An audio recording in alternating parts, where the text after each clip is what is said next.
Dès les premières heures de ce samedi, ils ont convergé vers la place de la République.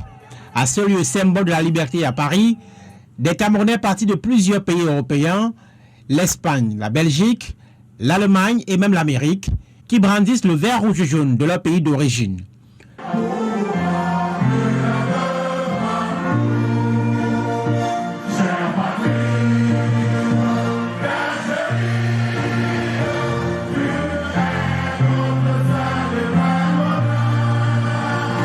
Ils répondent à l'appel de Maurice Kamto, le président du MRC, venu les appeler à se mettre en ordre de bataille pour la présidentielle d'octobre prochain au Cameroun. L'auditoire est composé de personnalités politiques et de la société civile, l'universitaire Jean-Calvin Abaoyono, parti de Yaoundé pour la cause, ou le célèbre bassiste Richard Bona, mais également de milliers d'anonymes qui se disent assoiffés d'alternance au Cameroun. Vous savez, en 2020, nous avons eu 3 mois pour préparer cet événement. En 2025, nous avons eu à peine 3 semaines et demie. Le peuple est là, nombreux, plus nombreux qu'en 2020.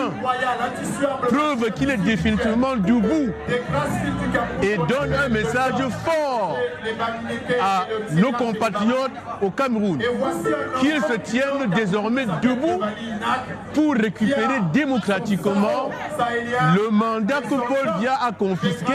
Alors qu'un vif débat anime la scène politique au Cameroun sur sa possibilité à se présenter au scrutin d'octobre prochain, Maurice Kamto, qui affirme serein qu'il sera candidat, est venu rassurer la diaspora. L'occasion propice pour faire le procès du régime de Yaoundé, qu'il dit frileux face à sa capacité de mobilisation et incapable, dit-il, de répondre aux aspirations des Camerounais. Peu avant le rassemblement de Paris, le président du MRC a appelé ses soutiens, notamment de la diaspora, à accélérer les contributions pour financer les besoins de sa campagne électorale.